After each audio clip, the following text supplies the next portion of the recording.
Hello, and welcome back to the Sinobabble podcast. In today's episode, we're still talking about the Cultural Revolution, and in this episode, we're going to be talking about China's economy and education system and how those fared during the Cultural Revolution decade. The Cultural Revolution was meant to be a social revolution, one that would transform the minds of the people while leaving production targets relatively untouched. If anything, a reinvigoration of people's socialist mindsets was supposed to improve the economy by leaps and bounds. As we know now, this isn't exactly how it played out. However, it's not necessarily the case that the Cultural Revolution was a disaster for China's economy or for its education system. The picture is a little bit more complex than that. Though many of the young people who were teens and young adults during this period are often referred to as the lost generation, it seems that not all hope was lost. So today I want to concentrate mainly on macroeconomic development as well as general education policy, but as always we will discuss the differences between urban and rural areas, which, as usual, were pretty stark. We'll also take a look at how academics and scientists, some of the communities worst affected by the Cultural Revolution, still managed to work and make breakthroughs during this period.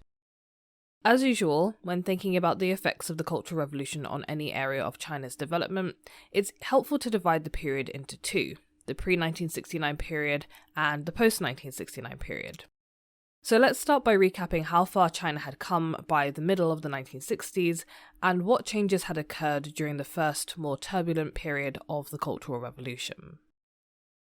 So if you cast your mind back to the episodes on the first five-year plan in China, you'll remember that China had originally adopted the Soviet model of economic development pretty much wholesale during the 1950s. However, Chinese leaders' attitudes towards this development model began to shift after the first five-year plan, as it had produced less than stellar results, which then caused Mao to launch the Great Leap Forward. Differences of opinion over economic development also contributed to the Sino-Soviet split, which we covered in dedicated episodes on that topic. And so, by the Cultural Revolution, China's leaders were looking for alternative development models, ones that suited China's conditions more naturally. The Great Leap Forward was, of course, a huge failure, and Mao's grandiose economic goals were replaced with more pragmatic plans drawn up by Liu Shaoqi, Deng Xiaoping, Chen Yun, and a few others. Once again, disagreements over the suitability of this economic direction for China led Mao to launch yet another mass campaign, this time the Socialist Education Movement. This movement was later eclipsed by the national level campaign, the Cultural Revolution, which also imposed its ideology on the country's economy. So how did the Cultural Revolution affect the economy? Well, according to some historians, there was actually very little long-term planning during this period, probably because it was, quote, politically easier and safer to act from day to day and in an ad hoc manner. Of course, the constantly changing political winds of the period would have probably prevented anyone from committing to a single course of action on any macroeconomic policy. This is because Mao could have decided the next day that the policy was the tool of the Black Hands and rightists who were trying to lead the country down the path of capitalist revisionism or something. As we know, the years 1966 to 69 were the most turbulent years of the Cultural Revolution, where students had left schools to roam about the country, attacking their teachers, cadres, family members, and even each other. During this period, factory workers also became more involved in politics and formed unions and engaged in the factional fighting as well, sometimes with and sometimes against the student Red Guards. So we discussed in the previous episodes on the Cultural Revolution how these workers' unions were also sometimes co-opted by the government and became more conservative factions that would help to shut down any rebellions and force labourers back to the factories. By 1969, the army had been called in to deal with the disruption, sending workers back to work and sending the students down to the countryside, thus ending the active phase of the Cultural Revolution. So, if you look at the statistics for the economy during this period, you'll see that it reflects this sort of up and down course of events. So the numbers for most industries show that major disruption occurs in late 1966 until early 1968, and then things get back on track by 1969. According to the State Council, for example, in September 1966, only 26% of the national daily average output of steel, 50% of coal, 60% of electricity, and 40% of crude oil had been fulfilled, so not very good. By the third quarter of 1967, only 50% of national industrial targets had actually been met. Agriculture was surprisingly much less affected than industry, although the output of grain, cotton, and the number of pigs was down between 1968 and 1970. Overall, agriculture was fine. I think the main reasons for this were, first of all, the Cultural Revolution wasn't as severe in the countryside as it was in urban areas, although we did discuss the roving bands of murderers and cases of cannibalism in a previous episode. These were mainly localized events, and in general it was in the government's best interest to prevent another repeat of the years of 1959 to 1962, when the fallout of the Great Leap Forward caused famine in the countryside. In some articles, it's also believed that the main cause of the drop-off in agricultural output was due to the lack of chemical fertilizer, which was, of course, being produced in factories. And so this drop in production was actually caused by industrial disruption, not agricultural disruption. It seems that the nationwide disruption caused by Red Guards, the factional fighting, political purging, and military takeover from 1966 to 69 didn't really result in any sort of major catastrophe, like a famine or even like a financial collapse. The basic goal of the economy never really changed throughout the Cultural Revolution.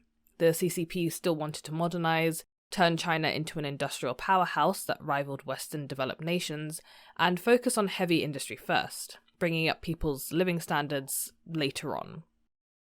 So the Cultural Revolution didn't really aim to change anything.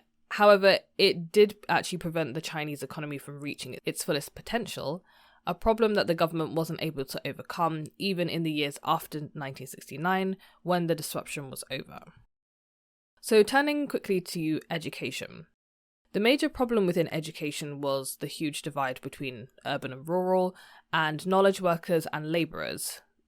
These divides existed prior to liberation and were never really resolved even by the time of the Cultural Revolution in the 1960s. In 1950, only a quarter of school-aged children were actually in primary school. 80% of the population was illiterate, and there were only 1 million students in higher education.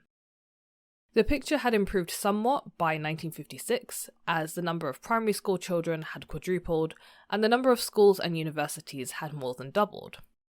We've covered these big changes in education in earlier episodes, but the main point to remember is that while there had been large changes in quantity, the quality of education had not improved so greatly. And in general, the political and social turmoil of the first decade of the PRC meant that many of the changes hadn't been implemented consistently. Because of China's poor technological background, low levels of consumption, and lack of educational facilities outside of urban developed centres, the gap between peasants and workers and the bourgeoisie was not something that could be resolved overnight, or even within a decade, even with any sort of big social revolution. It also wasn't necessarily the main focus of the CCP before 1966. So the pragmatists like Liu Shaoqi had insisted on the need to train highly qualified specialists in technological fields to help speed up China's development. Universal education, in their opinion, was something that could wait. This was further exacerbated by the new hierarchy that had taken over China, which we discussed in the first couple of episodes on the Cultural Revolution when we were discussing how the Red Guards were formed. So the children of high-ranking cadres or officers inevitably got places at the top schools with the best resources and the best teachers. So the launch of the Cultural Revolution aimed to sort of change all of this, aiming to flatten society as a whole, and this included education. And we will talk about what changes happened to education after 1969 in a bit. Okay, so let's look at the period after 1969, starting with the economy. Again, it seems that very little changed, and few, if any, new plans were put forward, a little bit like the pre-1969 period. There was minimal growth, but there was also minimal disruption to the status quo, as levels of domestic investment and foreign trade remained roughly the same. In the countryside, the policy of self-reliance that originated in the 1950s was continued. Now, just to explain really briefly, nowadays when we talk about self-reliance in China, we mean that the government wants the entire country to produce everything itself. So that's like food, clothes, semiconductors, electric cars, whatever it is. But back in the 1960s and early 1970s, self-reliance actually referred to the peasants themselves. It meant that the rural workers should not only produce everything that they needed for agriculture, like the irrigation systems and natural fertilizers, but that they should also be mobilized for labor to improve and develop the countryside and bring it up to modern standards. There was some recognition that modern technology would be needed to some extent, like some chemical fertilizers were made or the occasional tractor was produced, but overall, the idea that it was possible to mobilize millions of peasants to build dams and dig trenches for water still held true. Because of this, the trend of a lack of investment from the government continued, and agricultural output overall only rose by an average of about 2 to 3% between 1966 and 1978. And this is bearing in mind that the overall population of China was growing at around 2% per year. So agriculture was outstripping it, but only by about 1%. This is all despite the fact that many youths were also relocated to the countryside during this period. We keep talking about these sent down youths, just bear in mind that they exist and there are a lot of them. There were also several mobilization campaigns in the 1970s, ostensibly giving the countryside a huge labour injection, but apparently producing no real results. This is partly explained by the fact that a lot of effort also went into the development of small-scale industrialization in rural areas, things like tractor repair shops or cement factories near communes. This helped with some efficiency problems in agriculture, because instead of having the cement factory far away, in a city, for example, and then having to transport the materials to the countryside, it was local. So that saved money on transportation. But obviously, in a lot of cases, this meant you had lower quality output. So basically, the trade-off was that you didn't have a lot of growth. Given the political context of the period, it makes sense that not a lot changed within the economy. Without reading too much into it, if your job was under threat at any moment, it's probably normal as a sort of economic planner within, say, the Ministry of Finance, to keep your head down and not really suggest any new upgrades to the economic discourse. Even after the chaos of the 1960s was over, you still had constant political purges, a case in point being the purge of Lin Biao and other top-ranking military officials, as well as Chen Bo-da, who had been Mao's long-term ally and former secretary that we discussed in the previous episode. According to one source, quote, "Of the 316 top economic officials, roughly 1/3 are known to have been purged and only 1/4 appeared in public or in some other way gave evidence of still being in office. Furthermore, the higher the position held, the more likely the person was to have been purged." So basically, it was the decision makers themselves who were under most threat, and given that circumstance, there's no way that they would have felt safe suggesting any radical departure from the status quo, especially considering what had happened to the last guy who suggested that the current economic activities be halted, that guy being Peng Dehuai. One interesting aspect of China's development at the time was an apparent uptake in science and scientific experimentation during the 1970s. Although it didn't seem to contribute much to China's economy at the time, arguably a lot of the work that went on in the scientific community during this period contributed to later developments in the 1980s and other developments that are still having an impact today. As one writer puts it, quote, "Many recent accomplishments are, in one way or another, ramifications of the scientific activities during the Cultural Revolution, which challenges the widely accepted judgment of the era as a period of scientific stasis. This judgment is particularly prevalent in the West, where the Cultural Revolution in science is seen as a 10-year gap, a time when political struggles interfered with or even put a stop entirely to scientific work." So a lot of scholarship these days tries to undo this notion that not a lot was going on in the Cultural Revolution. But in reality, the main reason that we didn't know a lot about this stuff is because a lot of it was being conducted in secret. I have done several newsletters on how scientific development during the Cultural Revolution still has echoes in modern China. So this is your friendly reminder to go and subscribe to the Sinobabble newsletter if you want to learn more about how things that happened during Mao's China or in the 70s, 80s and 90s has an impact on modern day China. Although intellectuals in general were some of the main targets of the Cultural Revolution, science seems to have been somewhat protected by the state for a few reasons. Firstly, scientific fact was a useful tool for disproving traditional thinking, which again was one of the targets of the Cultural Revolution, coming under the Four Olds. Secondly, science often requires fieldwork, and in a technologically backward country, this work could be quite rigorous. And so technically, and rather conveniently, you could sometimes categorize science as being part of labour. Finally, any rewards reaped by state scientists could be used to improve the economy, which was obviously a win-win situation. Some examples of major accomplishments dating back to the Cultural Revolution period include the testing of nuclear weapons, the development of a malaria treatment by Tu Youyou, who developed the drug between 1967 and 1975 as part of his secret state project, the development of hybrid rice in 1973 by a team led by Yuan Longping, who is also known as the father of hybrid rice around the world, and the launch and recovery of the first Chinese artificial satellite and the first recoverable satellite in 1970 and 1975 respectively. The last two contribute major breakthroughs in China's space program, which, again, in one of my newsletters, I discussed is very, very important to China's current national image and also its scientific development. There also seems to have been a push by the central government to get the youth that they'd sent down to the countryside to get involved in local development, and particularly in scientific experiment.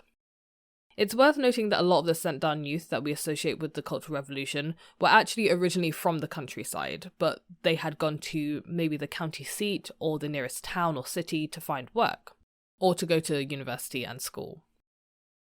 The majority of those sent down to the countryside were actually more like returned youth, therefore, but they may have felt like they had wasted time getting educated.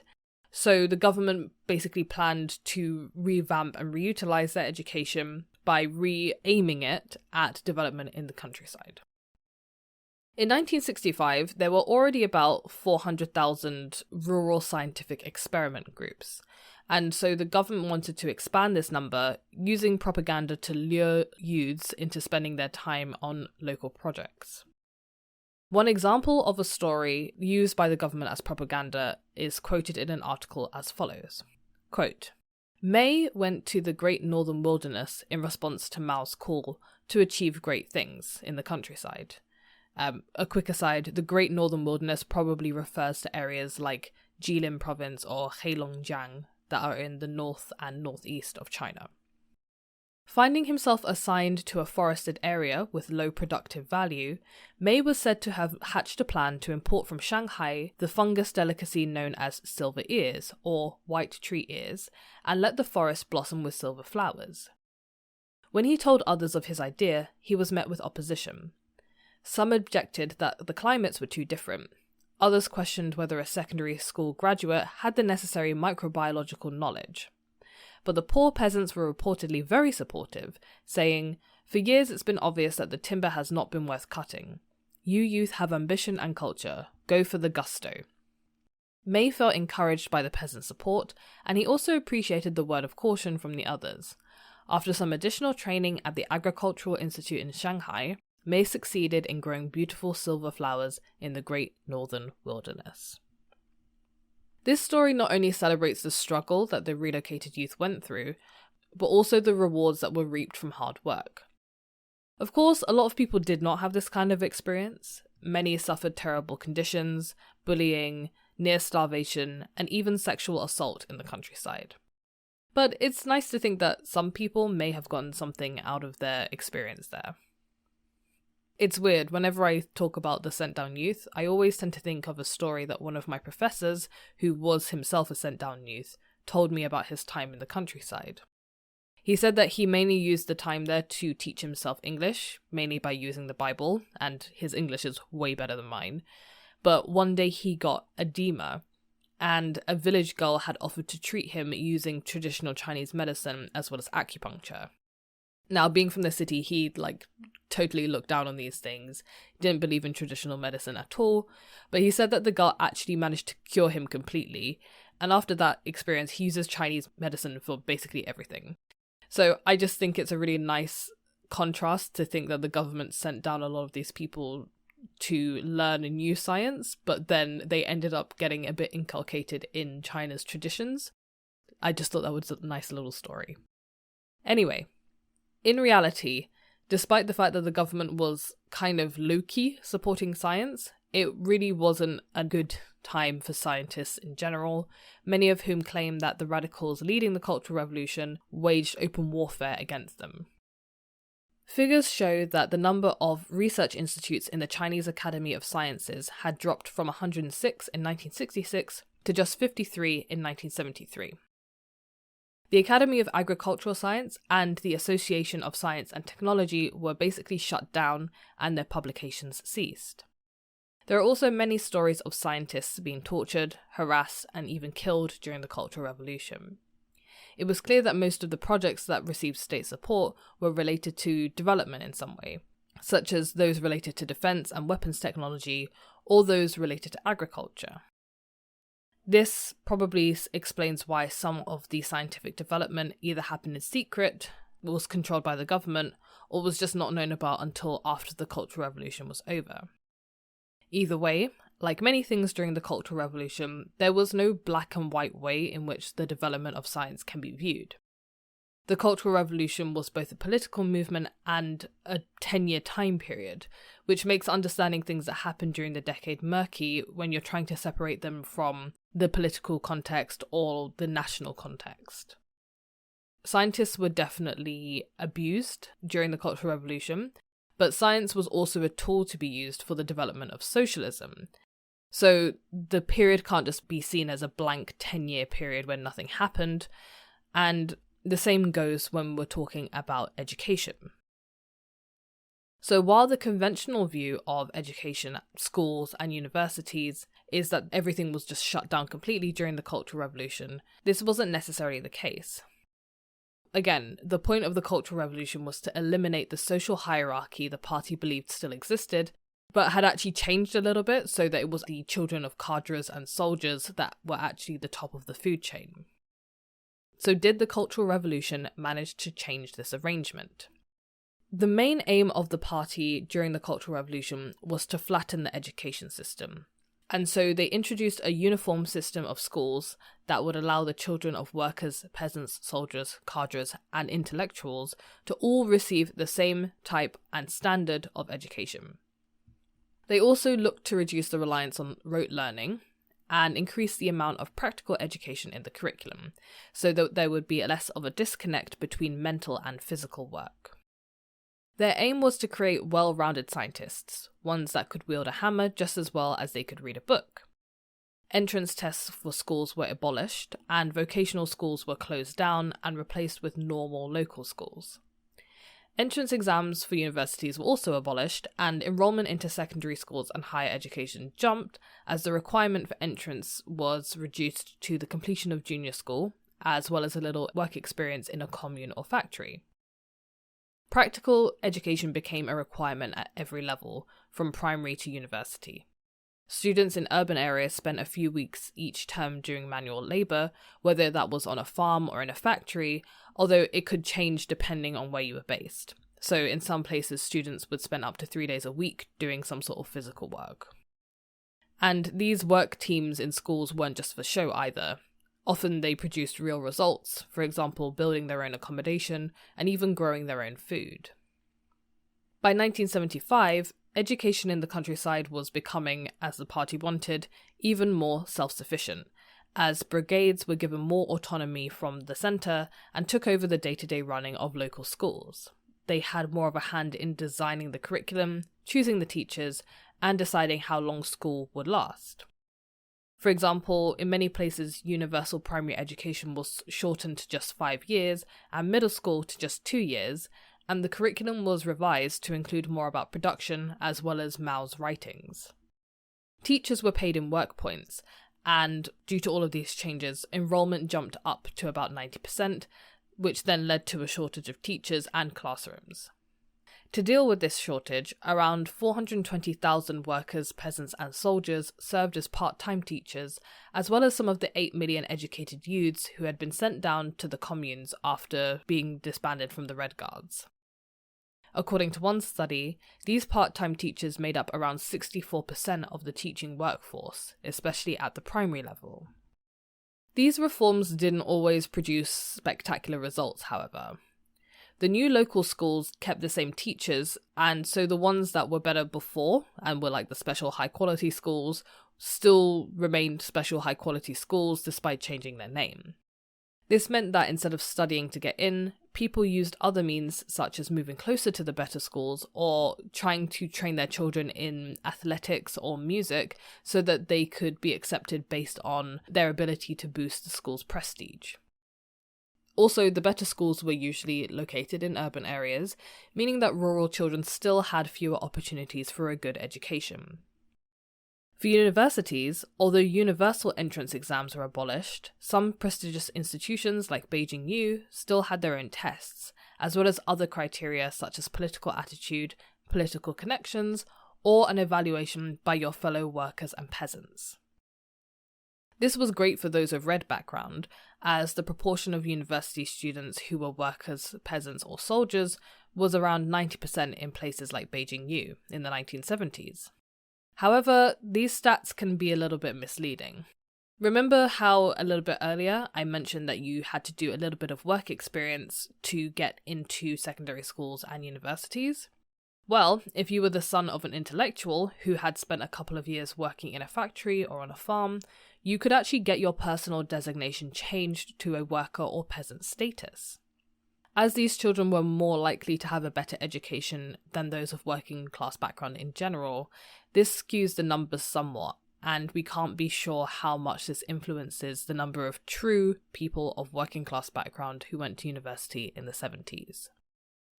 And again, we have to bear in mind the political climate at the time, which was generally anti-intellectual throughout the entire Cultural Revolution period. Intellectuals and teachers were constantly under threat of harassment, arrest, torture, and even death. The replacement by ordinary workers and peasants in many cases was good for the practical side of the economy, but not so good for raising the academic level of the nation as a whole. Also, those who did graduate from secondary schools or universities often found that there were not a lot of job opportunities out there, and many of them were reduced to doing menial jobs or even farm labour, unable to put their scientific or academic knowledge to good use. Around 40 to 60 million educated urbanites were sent to the countryside, including computer scientists, lab technicians, and other highly skilled engineers who arguably could have been put to better use elsewhere. If you read about China in your spare time, for example in my newsletter, you'll know that nowadays China is really focused on bringing up the technical skills of the nation, producing its own scientific knowledge, building its own patents, and using technology and AI to improve every aspect of the economy, especially agriculture. Arguably, the Cultural Revolution merely held back this development, which is why China is trying so hard now to catch up and even fix problems that could have been caught earlier if attitudes towards science and technology had been better in the 70s. As the Minister of Education said about scientists and teachers and intellectuals in 1977, quote, "One cannot simultaneously use them and curse them as damned intellectuals." This idea was obviously taken to heart by Deng Xiaoping in the 1980s. I feel like a sentiment expressed by a student that we spoke about in an earlier episode really rings true here. The student had said something along the lines of, a lot had happened during the Cultural Revolution, but not much had changed. I think this is basically true of life in the countryside throughout the Cultural Revolution period in general. Generally speaking, most of the mass campaigns occurred in the cities, with some of it spilling over into villages and communes close to urban areas. Despite an influx of sent-down youth in the 1960s, most villagers just ignored the newcomers, getting on with their planting and harvesting work. There was some disruption. For example, many former Red Guards tried to force peasants to destroy their old religious and ritualistic items that they had kept after the 1949 revolution, which included symbols of good luck and tablets engraved with the names of their ancestors that many of them prayed to. In many places, a picture of Mao became the new centerpiece, with lines from his Little Red Book replacing traditional couplets placed on doors during festivals. To replace their former rituals, the ritualistic aspect of peasant life spilled over into the cleansing of bad spirits, who had now been transformed into bad elements in society, in other words, their neighbours and family members. As I mentioned in an earlier episode, many villagers formed mobs to expel and even murder those who they considered to be cow demons and snake spirits. Some historians believe that, robbed of their traditional ghosts and monsters, villagers put their cleansing efforts into getting rid of these bad elements. However, despite these disruptions, many traditions continued as usual, such as traditional weddings and funerals and the worshipping of ancestors. The difference was that many of these were carried out in private rather than in public. In terms of how the commune in general was organised, the central government seems to have adopted a sort of protect and simplify attitude.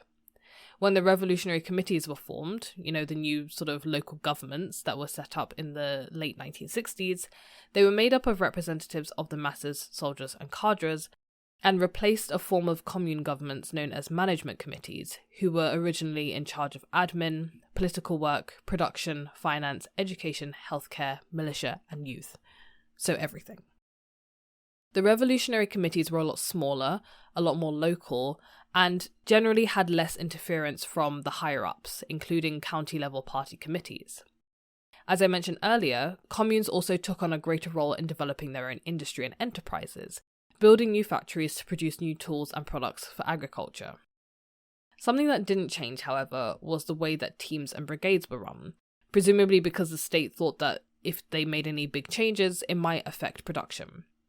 In fact, Mao himself issued a directive in February 1971 prohibiting any changes to team management around the same time that he'd finished winding up all the chaos and sending the youths down and demobilizing the army. Another aspect of rural life that changed during this period was rural medical care. From 1969 to 70, the PLA sent around 6,700 mobile medical teams with 80,000 members to communes, and many doctors from urban hospitals were also sent to commune hospitals to treat patients, as well as educate peasants on health and hygiene. These doctors trained what they called barefoot doctors, who were usually just local secondary school graduates, so that they could handle normal medical cases at the brigade level, while the real doctors took on the more serious illnesses and injuries at commune hospitals. The barefoot doctors usually trained for around 5 months and were paid in work points, and most of their work revolved around providing education, environmental hygiene, and birth control to local peasants, as well as using traditional Chinese medicine to cure minor ailments. It's difficult to say if the introduction of these new healthcare workers and facilities made any material improvement to the lives of rural peasants, but it was probably better than nothing, which is what a lot of people would have had before. In general, rural life in the 70s seemed to be one of stagnation. Nothing was getting worse, but also nothing was really getting better, and it certainly wasn't improving in any sense that could match up with the glorious propaganda being put out by the central government. Urban areas were much more affected by the immediate events of the Cultural Revolution, and so the aftermath of the active phase, which ended in 1969, which saw students from the same class and members of the same family pitted against each other, was much more apparent than in the countryside. Students especially had been given unprecedented amounts of freedom. Released from the shackles of rigorous exams and grueling study schedules, they were basically able to do whatever they wanted for a few years, and released all their pent-up energy on the nation, tearing down as much of the system that they could get their hands on. The aftermath of the violence of the late 1960s had left a lot of urbanites reeling. One author sums it up nicely by saying, quote, "It's one of the paradoxes of the Cultural Revolution that what appeared to be the ultimate mobilization of blind faith actually left in its wake independent opinions and profound skepticism." Life now felt arbitrary and precarious, whereas before it had felt clearly delineated and, for many, quite secure. Now, anyone could be a class enemy. You could end up a victim of politics to be struggled against, losing your home, your job, and in some cases even your life. The problem of political corruption had also not been solved, as many of those purged during the Cultural Revolution had been reinstated later. So it really just seemed that officials and the party were just out for themselves, as opposed to working for the public good. And we mustn't forget the continuous political campaigns like the Cleansing Class Ranks campaign and the One Strike Three Antis campaigns that kept factory workers in particular continuously on their toes and in general peril. There had been a mood and tonal shift in urban society, which also wasn't helped by the stagnant economy. Housing and food were rationed tightly, and general standards of living seemed to have dropped for many. Popular culture was under a stranglehold, as anything deemed bourgeois, such as the owning of pets, activities such as holding dances or hobby clubs, and rituals such as burying the dead or holding wedding feasts were deemed anti-socialist. Any type of profession that was deemed as harking back to traditional culture, like having servants or being a magician or even practicing martial arts, was discouraged. The contents of bookstores and cinemas were severely restricted, and small businesses were once again closed down. And also, a rudimentary family planning policy was introduced, restricting most urban families to just 2 children. Life was arguably much bleaker for China's urban youth. Many of the 17 million people sent to the countryside drifted slowly and illegally back to the cities and were unable to find work due to their status, contributing to a rise in crime. Even those legally in cities didn't have much better prospects, as new graduates faced being sent off to the countryside regardless of their grades. Uninterested in school and made miserable by their future prospects, they too turned to delinquent behaviour, and the daily life in China's cities changed for the worse. Here's a quote by one author. Black marketeering, illegal peddling, and speculation proliferated. Pickpockets began to plague buses and streetcars, and laundry left to dry out or bicycles left unattended were increasingly likely to disappear. People walking alone at night were more fearful than in the past, and lurid cases of robbery, rape, and murder added to the popular fright. Perhaps most alarming, criminal gangs or black societies began to emerge in large cities and engage in behaviour familiar in other parts of the world, defending turf, manufacturing homemade weapons, and fighting battles with rival gangs. Many historians have drawn the conclusion that, much like in the countryside, family ties ended up being strengthened by the onslaught of political and social upheaval during this decade. People essentially had no choice but to turn inwards. The lack of recreational activities, the dismantling of communal ties through violence and persecution, and the need to protect one's own against the constantly shifting political landscape meant that many families felt that they could only rely on one another for support. This meant cutting off ties to former friends and neighbours, and even reducing contact with extended family based back in their home villages, meaning fewer visits to the ancestral villages to celebrate the new year. But for many, it would have seemed like it was worth it, if only to keep their unit intact and create some semblance of stability and hope for future generations. Taking the period as a whole, I think the Cultural Revolution can reasonably be viewed as a period of general stasis in terms of development of any kind. There was no real push by the government or party to improve anything, not in education or in the economy, not in the cities or the countryside, and not for the old nor for the young. Given the political climate of the time, there wasn't really any social impetus to make great changes either. Though rural youth dreamed of a better life, perhaps just completing school and moving to the city for a better job, most families turned increasingly inwards during this period, mainly due to their growing fear of the world around them and waning enthusiasm for the construction of a new socialist nation. As one author puts it, quote, "Modern public rituals, the celebrations of Chairman Mao, of the nation, or of the People's Liberation Army, apparently evoked little enthusiasm and bore little meaning beyond the chance to get a few hours off from work.